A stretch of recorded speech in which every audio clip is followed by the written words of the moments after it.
tendo entendido aquilo que fala sobre a origem, né? Então ali Deus planeja uma linha do tempo, vamos falar assim, Deus começa, tipo, vou fazer o homem, vamos pensar com o nosso padrão de pensamento. Claro que na onisciência de Deus, na onipotência de Deus, né? Quem é que conhece a mente do Senhor, né? Mas naquilo que Ele nos permite compreender, né, discernir, vamos entender como nós conseguimos entender. Houve um desejo no coração de Deus, quando Deus fez tudo, né? Na verdade, Deus só fez tudo por causa desse desejo. O desejo de Deus sempre foi se relacionar com o homem, em paternidade, pai e filho. Por isso ele chama o seu filho, o unigênito, e nele cria o homem, para que então ele, uma vez unigênito, agora se torne o primogênito, e dessa maneira agora tenha muitos irmãos, uma família maior. E foi pensando nisso, por causa desse desejo de criar o homem, ele criou o homem nele, né? Em Yeshua. Efésios 1:4, junto, somado com Efésios 2:10, vai nos deixar isso claro. Efésios 1:4 diz que nós fomos eleitos nele, antes da fundação do mundo. E Efésios 2:10 diz que somos feituras de Deus, criados em Cristo, né? Cristo foi a forma. Então esse foi o plano de Deus, uma grande família de muitos filhos. E por conta disso, quando ele criou o homem nele, aí depois houve o lance, né? O que nós explicamos naquele áudio. Por que Deus não criou o homem no reino dos céus? E por que então ele criou na terra? Porque o homem, sendo filho, e uma vez que o homem não foi feito em pecado, então o homem foi feito em perfeição. Então um filho perfeito, um filho maduro, ele governa, né? Ele só não governa se ele foi imaturo. Então ele é comparado a um escravo, mas se ele é maduro, então ele governa. E seria, então, um homem no reino dos céus, de maneira madura, de maneira completa, com Deus e Yeshua, né? E o seu Espírito, né? O homem iria governar também. E Deus, na onisciência dele, sabendo todas as coisas, ele mesmo nos deixou escrito em Salmo 115:16 que os céus pertencem ao Senhor, mas a terra ele deu aos filhos dos homens. Por quê? Justamente porque os céus pertencem a ele. Então ele decidiu fazer a terra para o homem. Então veja bem, por conta de desejar fazer o homem, ele criou todas as outras coisas. Ele criou os céus, as estrelas, a lua, o sol, os pássaros, os animais, as árvores, o planeta e tudo que nele há. Né? Foi pensando no ser humano. Então qual é o propósito eterno de Deus? É o plano A, é o plano original, é o desejo pelo qual Deus criou o ser humano. Viver com o homem em paternidade. Ponto. Só que, nesse relacionamento paterno, uma vez que Adão caiu, claro que, como nós já falamos no áudio e nós temos aprendido, né, que Deus não perde o controle. Então, diríamos assim, Deus perdeu o plano eterno, Deus perdeu o plano original, o plano A, Deus perdeu ele porque Adão caiu? Não. O homem é que perdeu. O homem é que foi tirado para fora desse ambiente. Quando nós falamos do Éden, é claro que para cada contexto que nós tocarmos aqui, nós poderíamos pautá-lo e ficar por um tempo falando de cada um deles. Por exemplo, falar do Éden, o que é o Éden, vai trazer uma vertente. Cada situação aqui, dentro da linha do tempo, como nós estamos querendo colocar, vai ter várias e várias e várias ministrações que podem ser geradas aqui. Que, na verdade, todo esse contexto que nós ensinamos, que nós falamos em seminários que, às vezes, em 4 dias, a gente fala só o que é necessário segundo aquilo que o Espírito nos orienta e nos instrui, né? E nos conduz. Mas é impossível falar tudo dentro de 4 dias. Mas assim, dentro do que é, qual é o propósito eterno, qual é o propósito pessoal, eu preciso colocar algumas coisas para que você entenda. Então, quando Deus fez o Éden, o que é o Éden? O Éden é um lugar físico, é um lugar espiritual. Sabe, hoje eu escrevi algo para um querido que me perguntou algumas coisas, eu disse para ele assim, querido, tudo aquilo que está escrito foi nos revelado. O que não está escrito, se não for por revelação, e essa revelação que Deus nos dá é sempre na intimidade, se ela não tiver baseamento bíblico, é melhor não apresentar, porque se nós apresentarmos, na verdade, nós estaremos sendo sensacionalistas, ou seja, elevando aquilo a um nível de, entre aspas, uma revelação que não é, só para poder apresentar algo. Então, por exemplo, se eu dissesse para você que o Éden é um lugar espiritual, ou que é um lugar físico, eu poderia estar equivocado, por quê? Porque a Bíblia não diz, a Bíblia não escreve lá com todas as palavras. A Bíblia diz que havia árvores no jardim, que quando Deus passeava no jardim, ouvia-se os seus passos, porque Adão ouviu os passos de Deus no jardim e por medo se escondeu. Então é bem possível que seja um lugar físico. Porém, como a nossa mente humana, caída ainda por cima, não consegue, nem se nós tivéssemos 100%, se nós não tivéssemos caído, né? Se Adão não tivesse caído, ainda assim nós não iríamos entender Deus, né? Explicar Deus, então dirá caídos, né? Então o que nós podemos parafrasear sem distorcer as verdades. Vamos lá, o que é o Éden? O Éden é um ambiente que Deus criou para estar com o homem, nesse ambiente de paternidade. Quando o homem caiu, o que ele perdeu? Ele perdeu a Deus? Não, ele perdeu o Éden, ele foi tirado do Éden. Ele foi tirado desse ambiente, desse local que Deus intitulou como Éden. E esse lugar, é possível hoje nós acessarmos? Sim, eu lhe digo que eu acesso o Éden. Como? Quando eu estou em intimidade com ele no meu quarto, existe um lugar. Eu não falo de só vir aqui, dobrar meu joelho e começar a orar apenas. Não. Mas existe um lugar que quando a gente acessa, ali a gente quer morrer, cara. Não sei se você sente isso, se você é como eu. Então, sabe aquele momento que Deus vem e enche o lugar, e você fala, uau, não quero sair daqui, me mata aqui agora, se você quiser eu vou. Porque você acessou um lugar que mexeu com a tua carne, mexe com o teu espírito, mexe com a tua alma. Sabe quando você está nesse ambiente da glória de Deus? Isso acontece em cultos, pode acontecer com um ajuntamento e também com você sozinho no seu quarto. Eu acho que quando acontece com mais intensidade é quando ele te visita e você está sozinho. Esse é o Éden. É um ambiente de glória, é um lugar onde Deus atua. Agora, claro, o Éden que foi guardado pelos anjos, a Bíblia não diz o que aconteceu. E por que ninguém nunca o encontrou? Tá? E eu não estou fugindo do assunto, eu estou abrindo um parênteses para voltar lá. Por que ninguém nunca o encontrou? Por que ninguém nunca encontrou o Éden? E por que João viu? Por que Isaías viu? Ezequiel viu?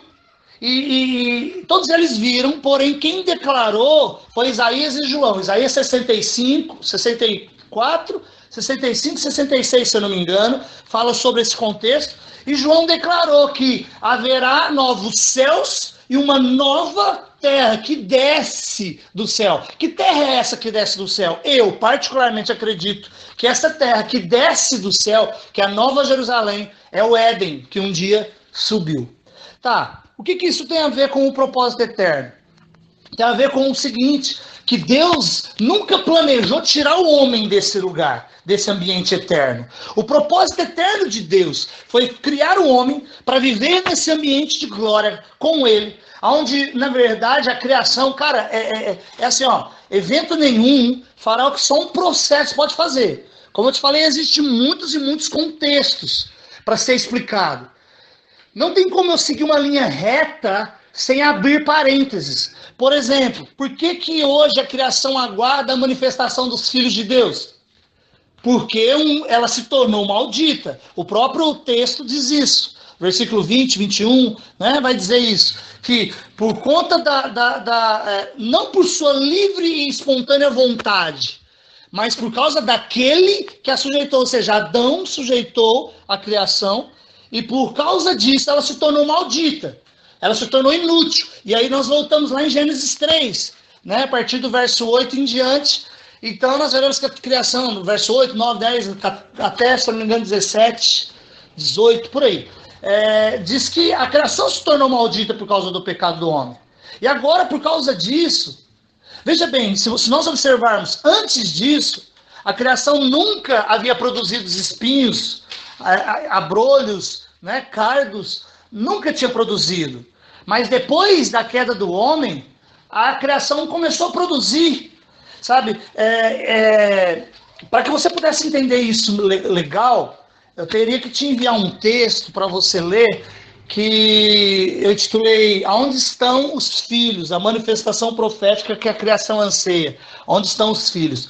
Porque assim, antes da queda do homem, o homem vivia debaixo da tselém de Deus, da glória de Deus. Quem fala muito sobre isso é o Leandro Vieira. Ele ministra um pouco sobre esse contexto também, né? O homem, por que o leão não matou o homem quando o homem chamou e falou, vou pôr o nome dele de leão? Por que não atacou o homem? Por que não comeu o homem? Porque quando a natureza, a criação olhava para o homem, a criação contemplava no homem a Tselem, a glória de Deus, a imagem de Yeshua, porque Tselem significa imagem e semelhança, significa sombra do Altíssimo. Então, aquele que habita na Tselem do Senhor, né, a sombra do Altíssimo, aquele que habita no esconderijo do Altíssimo, a sombra, a Tselem do Altíssimo descansará. Enfim, então, a criação se tornou maldita. E aí, o que aconteceu depois disso? A criação produziu abrolhos e espinhos. Por quê? Porque quando o homem caiu, ele perdeu esse lugar de glória. Ele perdeu esse ambiente onde a glória de Deus é manifesta nele e através dele. A partir daí, a criação olhou para ele e produziu abrolhos e espinhos. É como se a criação estivesse dizendo assim, quem é você? Eu não te reconheço. Sabe? Eu estou aqui resumindo, parafraseando, criando um parênteses para explicar para você um pouco sobre o propósito eterno. Então o que aconteceu? Deus criou o plano eterno de Deus. Viver com o homem em paternidade, em um ambiente onde a glória de Deus está sobre o homem e ela manifesta no homem e através do homem em governo da terra. Porque Deus fez a terra para o homem. Então, esse foi o propósito eterno. Deus, se Adão não tivesse caído, hoje toda a humanidade, todos os descendentes de Adão, estariam se relacionando com Deus, sem pecar, na inocência, vamos dizer assim. Eu chamo esse livre-arbítrio de um livre-arbítrio inocente, porque é como se eu te oferecesse 2 copos de água. Ele perguntasse assim, querido, 2 copos de 500 ml da mesma água, da mesma fonte, e falasse assim, qual dos 2 você quer? Você vai olhar para mim e falar assim, poxa, Aires, qualquer um, porque os 2 é água e os 2 têm o mesmo tanto. Ou seja, é um livre-arbítrio que não tem escolha. Se Deus não colocasse 2 árvores no jardim, não seria livre-arbítrio, ou seria? Por quê? Que direito de escolha é esse se eu só tenho um copo de água para escolher? Então agora, se eu coloco um suco de laranja e um copo de água para você, eu sou teu pai, e aí eu chego em você e falo, meu filho, escolha o copo de água, que ele é mais saudável que o suco de laranja. E aí você estava doido, desesperado para beber um copo de suco de laranja. Mas por causa da orientação que você teve do teu pai, você escolhe renunciar até o que é permitido para poder ficar com um copo de água. Então você escolhe ali, você renuncia a sua vontade para ficar com a vontade do seu pai. Você renunciou o seu livre-arbítrio para viver a vontade do pai. Mas ainda assim, existe 2 copos para você escolher. E ainda que você escolha o outro copo, você exerceu o seu livre-arbítrio. Então, é como nós dissemos assim, né? Jesus disse assim para os discípulos, aquele que quiser vir após mim, negue-se a si mesmo, tome a sua cruz e siga-me. Aonde está livre-arbítrio nisso? Aonde está livre-arbítrio em negar-se a si mesmo, tomar a sua cruz para seguir ele e ser crucificado nela? Ali, é como se dissesse assim, em Adão Deus nos deu o livre-arbítrio, e em Yeshua e em Jesus, ele nos pede de volta o livre-arbítrio, sabe? Então, qual é o plano eterno de Deus? É o relacionamento em paternidade num ambiente de glória. Ponto. Se o homem não tivesse caído, hoje nós estaríamos aqui na terra, vivendo com Deus, em relacionamento com o Pai. Eu acredito que nós teríamos um conhecimento ainda maior dele como um Pai. Talvez nós nem o conheceríamos como um Deus. Sabe? Por quê? Porque, como eu disse naquele áudio anterior, Deus, ele só veio a se tornar, entre aspas, Deus, Eu não quero excluir a divindade dele, o poder dele como esse título, né? Mas o que eu quero dizer para você é que antes dele ser Deus, ele não tinha como ser Deus dele mesmo. Se só existia ele, antes do todo, só existia ele. Como é que ele iria ser Deus dele mesmo? Ele iria ser Deus do seu filho? Não, ele era o pai do seu filho Yeshua. E aí ele cria os anjos. Aí ele passou a se tornar Deus dos anjos. Porque agora os anjos o reverenciam como servos. Aí quando ele faz o homem, ele não faz o homem na configuração de servos, ele faz na configuração de filhos. Então Adão se relacionava com o pai, não com Deus. Porém, quando Adão cai, ele perde esse ambiente. Aí ele passa a se relacionar com um ser Deus. E ele perde a consciência de filho. E aí então ele não entende mais que o pai, que Deus é o pai. Então, esse era o propósito eterno, viver com o homem em paternidade. O propósito eterno não se perdeu porque Adão caiu. Nós poderíamos dizer assim, a linha do tempo continua a mesma na eternidade. O que aconteceu é que, quando o homem caiu, ele criou uma linha do tempo paralela.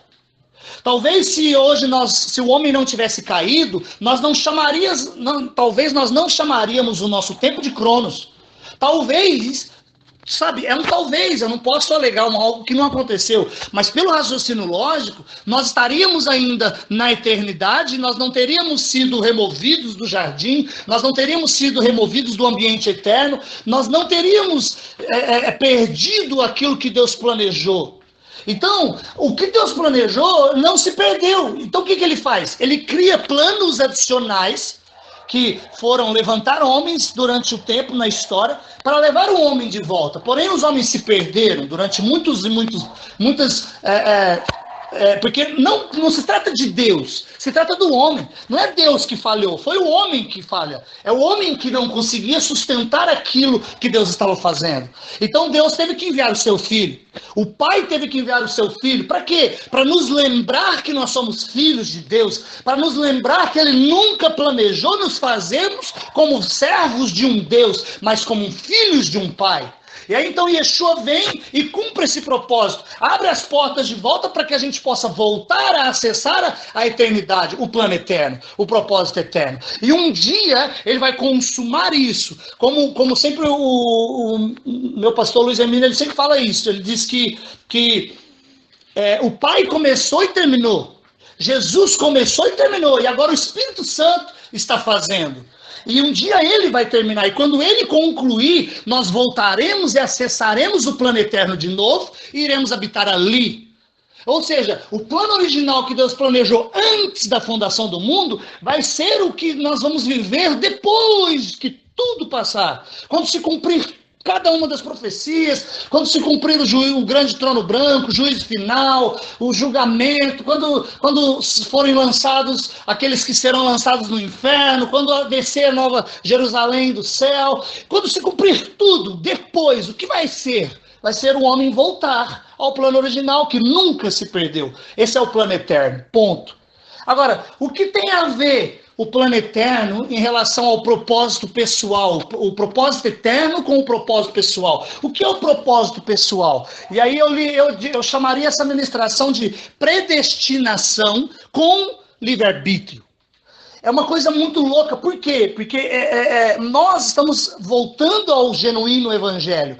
Quando nós falamos de predestinação, a interpretação que nós temos muitas vezes está errada. Só que não é porque nós interpretamos errado que a verdade deixa de ser verdade.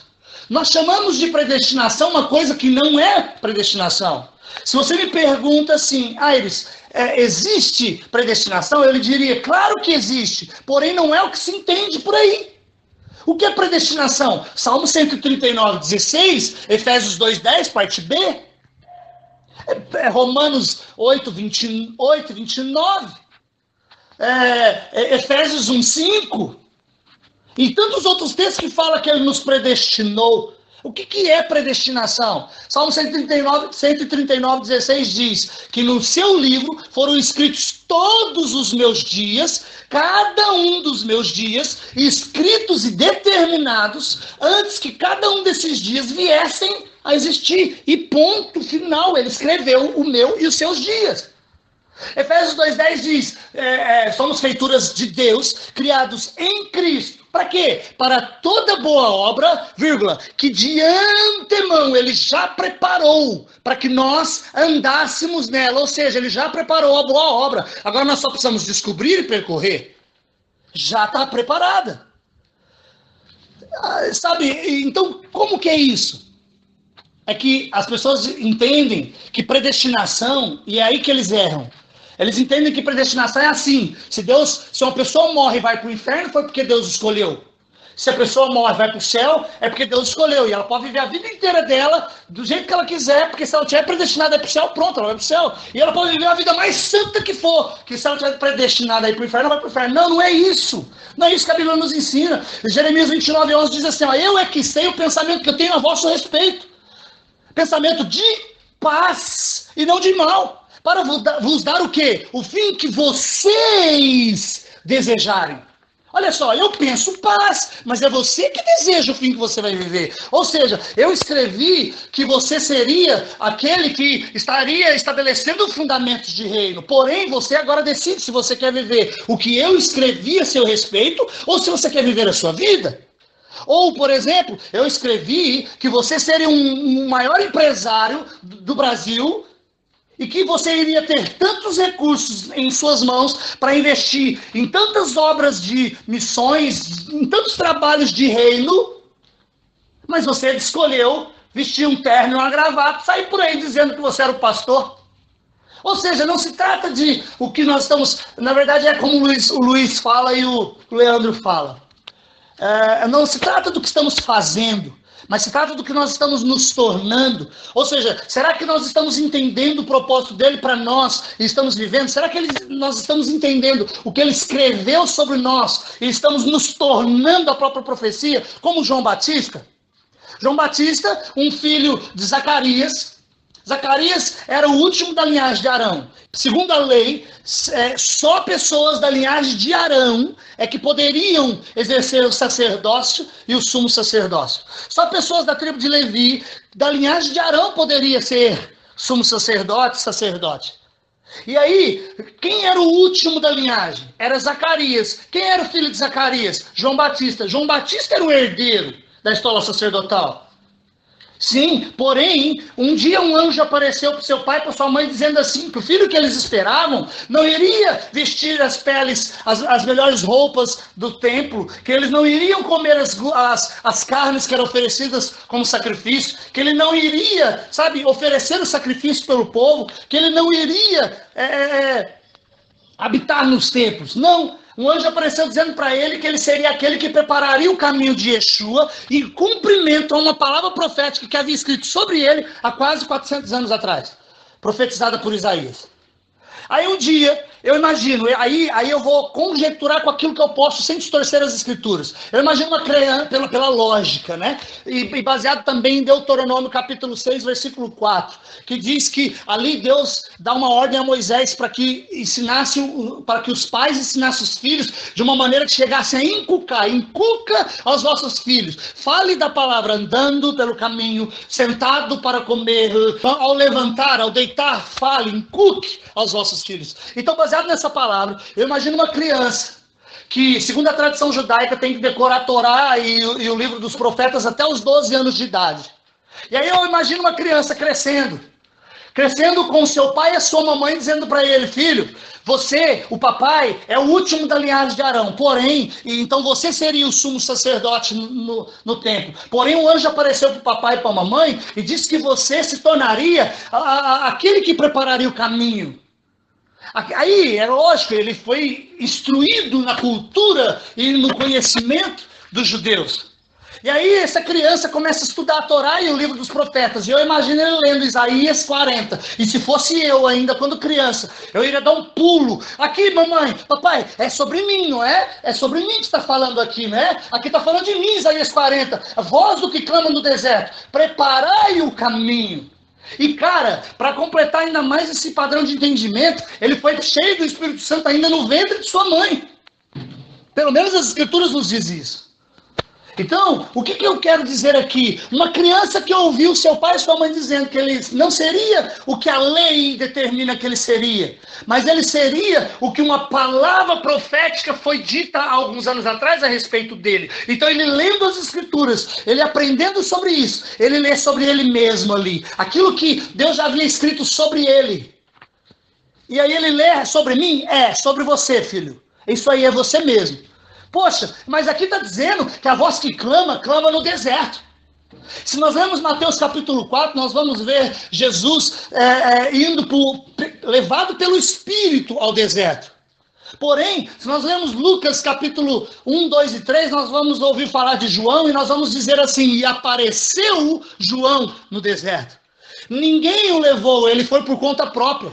Por quê? Porque ele entendeu o que estava escrito sobre ele. E ele se moveu de maneira que pudesse se cumprir. Jesus fez muito isso, para que se cumprisse o que fora dito. Ele mandou os seus discípulos e pegaram um jumentinho e tal, e tudo mais. Então, o que nós precisamos entender? Que Deus tem um plano eterno. Sim, claro, o plano eterno ele não se perdeu. Deus já criou planos adicionais para que eles se cumpram. E Yeshua morrendo na cruz e ressuscitando cumpriu o propósito no tocante a estabelecer de novo a paternidade, o relacionamento com pai e filho. Agora, a igreja precisa cumprir outros propósitos que foram profetizados em muitos lugares. Malaquias capítulo 4, versículos 5 e 6, Daniel 2, 44, Abacuque 2, 14, Abacuque 2.1, 2.2, enfim. Agora, o que nós precisamos entender? Que Deus escreveu sobre mim. Eu preciso como? Em intimidade descobrir o que ele escreveu sobre mim. E a partir do momento que eu descobrir o que ele escreveu sobre mim, eu vou exercer o meu livre-arbítrio. Qual é o meu livre-arbítrio? Veja bem, Deus escreveu que o Aires Rafael seria alguém que estabeleceria fundamentos e princípios de entendimento, padrões de entendimento, de contextos, que muitas pessoas iriam, que Deus iria me revelar para que eu pudesse ensinar alguém. Ponto. Que Deus iria montar peças de quebra-cabeças, de ouvindo um, ouvindo o outro, orando, lendo a Bíblia, entendendo isso, aquilo, aquilo outro. Ou seja, Deus escreveu X coisas sobre mim. E eu descobri. Ponto. Porém, eu quis continuar com a minha empresa, com a minha loja de informática que eu tinha. E aí, eu não me tornei aquilo que ele tinha escrito sobre mim. Eu não fui por conta própria ao deserto para que se cumprisse o que fora dito. Não, eu continuei como um empresário.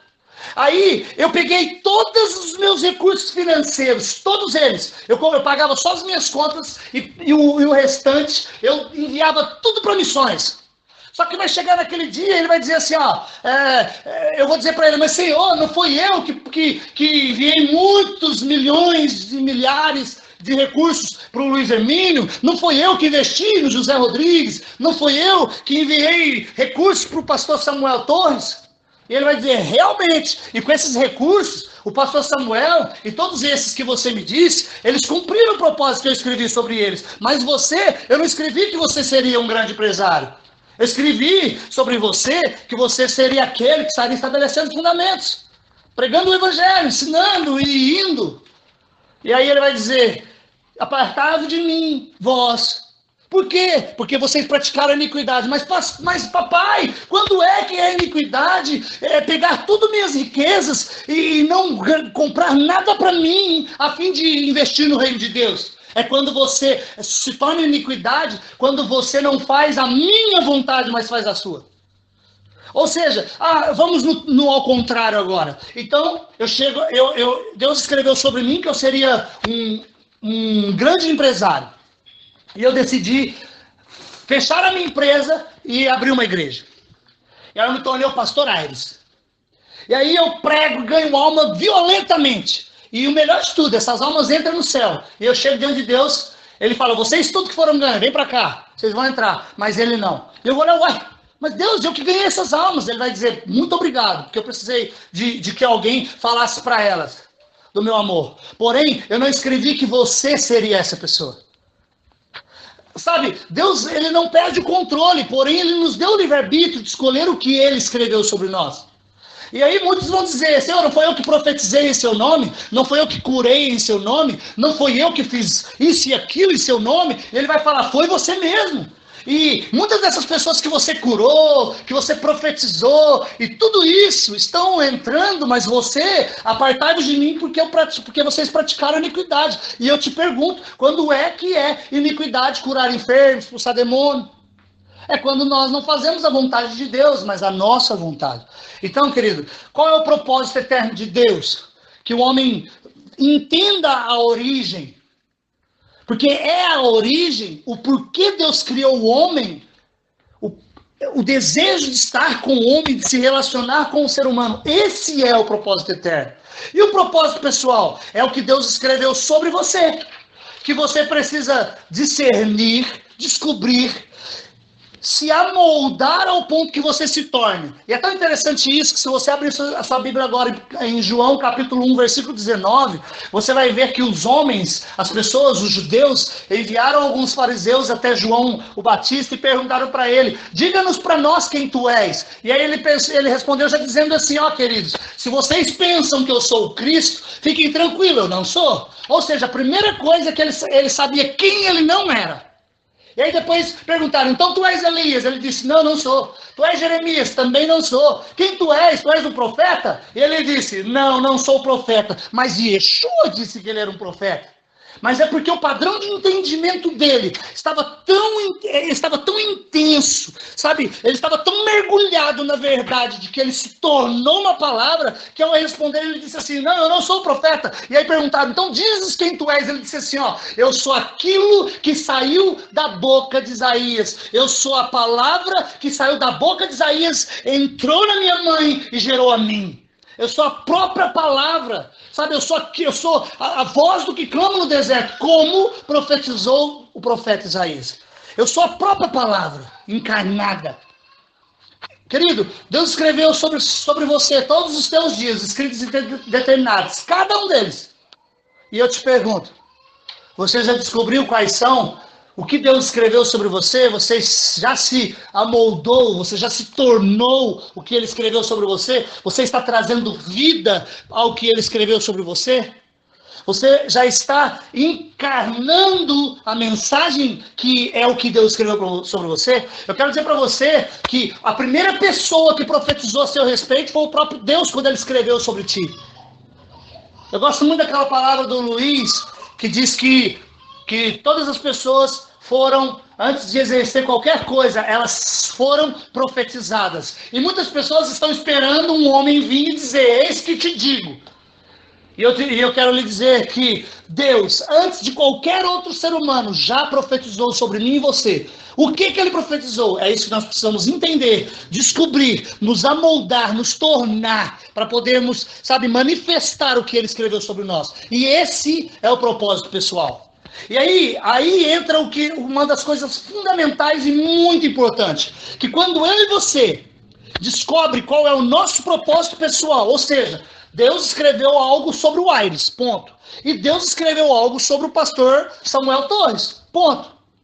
Agora, quando o Aires descobre e vive de maneira correta, e para viver é necessário muita renúncia, querido.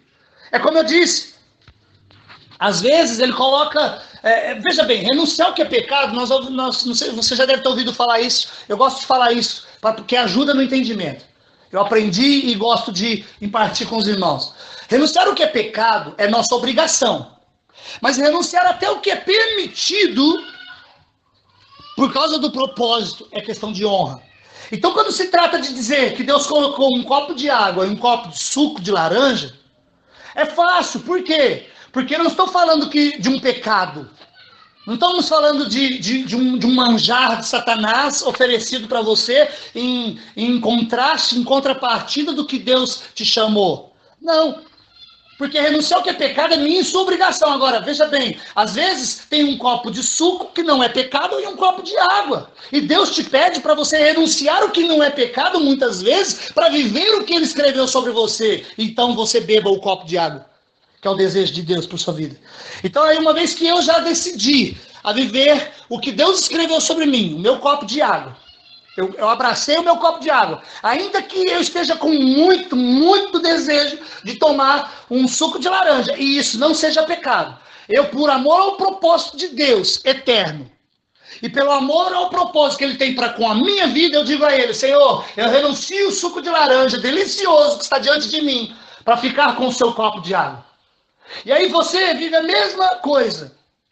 E o que eu quero dizer é que, quando eu e você, nós entendemos o propósito de Deus para nós, no pessoal, juntos nós convergimos para o propósito eterno.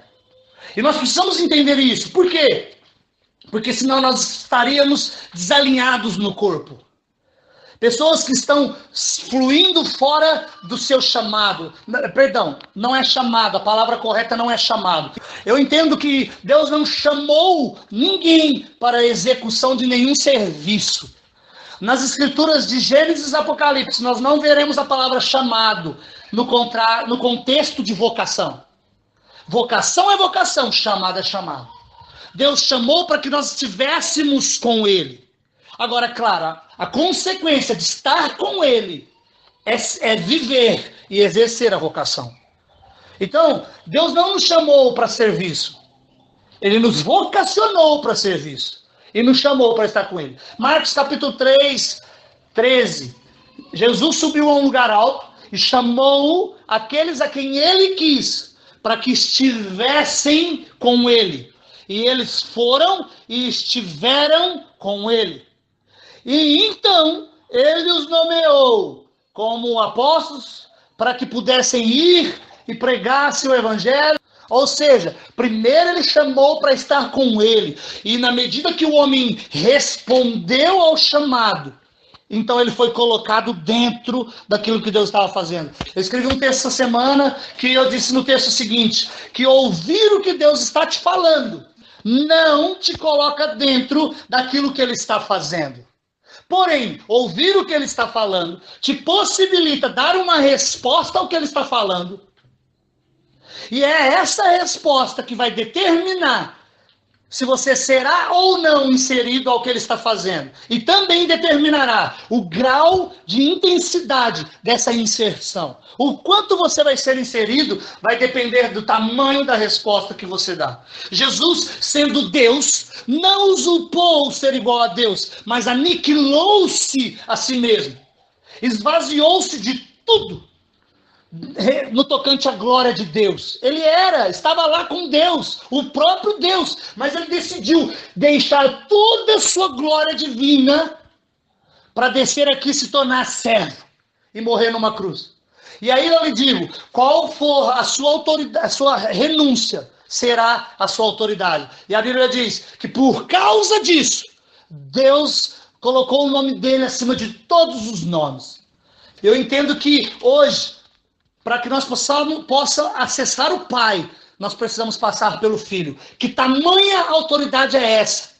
Ou seja, vai depender do nível de renúncia. Quanto mais nós renunciarmos, mais inseridos. Então a nossa resposta vai determinar o quanto nós seremos inseridos. E se seremos inseridos. Por quê? Porque existe um outro contexto. Existem pessoas que estão ouvindo uma boa palavra, que estão entendendo, mas que não estão dando a resposta correta. E existem também aqueles que estão ouvindo, mas não estão entendendo. Por quê? Porque aprenderam com um padrão com padrão de entendimento, uma formatação equivocada que impossibilita que ele entenda da maneira correta ou aceite. E aí, então, consequentemente, ele vai dar uma resposta errada. Então, querido, o fato é que Deus está falando, existe o propósito eterno, Deus está fazendo. Mas agora nós precisamos dar uma resposta. E qual é essa resposta? É uma resposta de entendimento. Quando nós discernimos, entendemos qual é o propósito eterno de Deus, quando nós entendemos qual é o nosso, aquilo que Deus escreveu sobre nós, o que Ele desenhou sobre nós, e aí então nós fazemos um download, nós atraímos, nós geramos, nós damos vida ao personagem que está no script de Deus. Então nós geramos e interpretamos aquilo que Deus escreveu sobre nós. Então aí, de fato, nós seremos inseridos no propósito eterno. Por quê? Quando você dá essa resposta correta, e eu dou uma resposta correta, as nossas vidas, juntas, de uma maneira maneira, ainda que eu esteja a 2.000 quilômetros de distância de você, a gente consegue de alguma maneira acessar a eternidade juntos e manifestar o propósito eterno. Então é necessário que eu e você entenda qual é o propósito pessoal, porque juntos convergimos para o cumprimento do propósito eterno. E aí eu te digo para você, talvez você diga assim, e se todo mundo decidisse responder de maneira errada? E aí ele disse assim que ele suscitaria as pedras, que as pedras clamariam. Então eu quero dizer para você que se depender de mim, as pedras não vão clamar. Porque Yeshua já morreu na cruz, pagando o preço. Agora não precisa mais das pedras clamar. Nós iremos manifestar o que nós estamos carregando, o que nós estamos entendendo. Então é isso, querido. Há uma diferença, sim, entre o propósito eterno de Deus, no tocante à eternidade, e o propósito eterno de Deus para você e para mim. A gente sempre tem um padrão, né, para começar a caminhar. A gente começa o alfabeto pela letra A, vem a letra B, C, e vai colocando. Na verdade, eu nem criei dessa maneira, nem concluí assim dessa maneira, porque você já ouviu aquele outro áudio, então nos permite caminhar em cima de algumas coisas. Mas o fato é isso, sabe? Eu escrevi algo que isso tem mexido comigo nesses últimos dias, porque tem chegado muito mais perto disso acontecer. Deus tem me falado que Deus está juntando pequenas pedras, para que juntas, essas pequenas pedras, juntas com a grande pedra angular, elas possam se tornar a grande pedra que deu contra o pé da estátua, que Nabucodonosor sonhou e Daniel interpretou. E essa pedra fala de um reino, e não de um rei. Um reino eterno e inabalável. Que Deus vos abençoe.